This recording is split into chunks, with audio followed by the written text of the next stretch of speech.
In terms of its raison d'etre, Heimtextil has largely become a sourcing show. However, the trend hall is still a big draw, and this year's theme is sharply in the direction of naturals.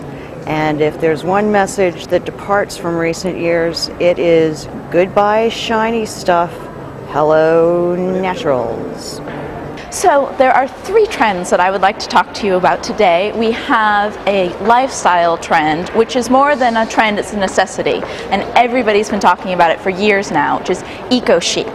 And aside from the materials, one of the important things to think about as a business person working with ecologically savvy textiles is to look at your life cycle assessment. So look at your transportation and the entire life cycle of your design. Now, also for an aesthetic design, we have this international melange of styles from around the world that are coming together to form an eclectic interior. So just a patchwork of bright colors and textures all together in one. In the contract market, the most important topic we've been coming across nowadays for textiles are acoustics. How can you use textiles to make the noise in an interior less intrusive? Very important for restaurants, bars, and hotels. So look at how you can use your textiles to take the noise down. We're seeing a ton of neutrals at this Heimtex show. First is the utility trends, where it's just a sea of neutrals, real natural fibers, natural textures and stripes and plaids.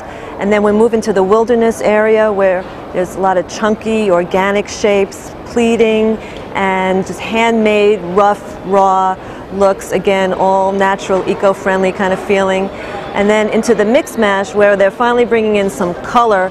It's kind of a sun-drenched, warm European colorway, some fun colors, but also layering into the natural story. So I think that's the trend for the future, bringing in those warm natural colors and mixing them in with the naturals. As expected, much of the talk on the floor is cotton, cotton, cotton, and polyester and other raw material prices.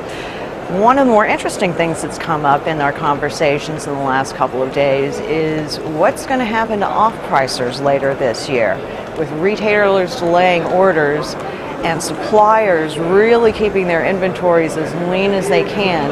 The question come mid-year might be, what off-price goods? We'll have another report tomorrow.